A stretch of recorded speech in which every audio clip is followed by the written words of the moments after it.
지난 시간에 이어 고소를 당했을 때 어떻게 할지 알아보겠습니다. 조사 일정을 잡을 때에는 일정 여유 기간을 두고 정한다고 알려드렸는데요. 여유 기간이 필요한 이유는 바로 꼭 짚고 넘어가야 할 체크리스트가 있기 때문입니다. 고소된 사건과 관련하여 사실관계를 정리할 것, 자신의 법률적 입장을 정리할 것. 고소된 사건에 대해 이미 잘 알고 있다 생각하겠지만 일관된 진술을 위해 사실관계와 법률적 입장을 정리하는 것은 가장 기본적이며 꼭 필요한 부분입니다. 일관된 진술은 신빙성으로 연결되므로 이를 위해 열심히 사실관계와 법률적 입장을 정리해야 합니다.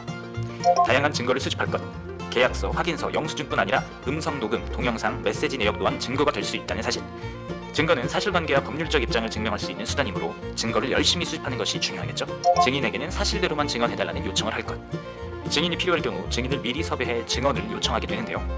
이때 유의해야 할 것은 사실대로 증언해달라고만 말하는 것입니다. 자신이 원하는 방향 혹은 그 내용으로 증언을 해달라고 요구하는 것은 추후에 불리하게 적용될 수 있기 때문입니다. 위의 4가지 사항만 지킨다면 조사받기 전 피고소인으로서 준비는 거의 다 되었다고 말할 수 있습니다. 자, 지연씨, 고소도 밀당이지 여유를 두고 합의해주겠어. 일정 기간 여유를 둔 후 합의 의사를 밝히는 것이 좋을까요? 고소에 빠르게 합의를 한다 O, 안 한다 X. 밀당을 한다. X. 정답은 최대한 빠르게 합의 의사를 밝힌다입니다. 왜죠? 본인이 고소인에게 저지른 피해가 크다면 최대한 빠른 시일 내에 합의하는 것이 중요한데요. 폭행죄 등의 경우 처벌을 받지 않을 수도 있고 상해죄나 사기죄 등 고소가 필요 없는 범죄의 경우에도 기소 또는 처벌의 유예를 받을 수 있기 때문입니다.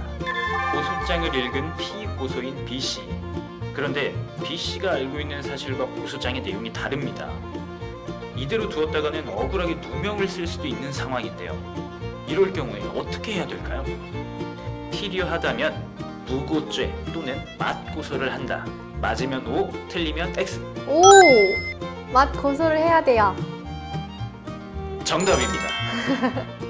자, 형사처분 또는 징계처분을 받게 할 목적으로 잘못된 내용의 고소로 피고소인의 입장에서 조사를 받게 될 경우 대부분의 경찰관 또는 수사관은 고소된 내용을 바탕으로 수사하기 때문에 고소한 사람이 유리한 위치에 있게 되는데요. 때문에 고소장의 내용이 지나칠 경우 무고죄 또는 맞고소를 고려하는 것이 필요합니다. 조사 일정을 조율한 후 경찰서 또는 검찰청에 출석하여 성실히 조사에 임하면 됩니다.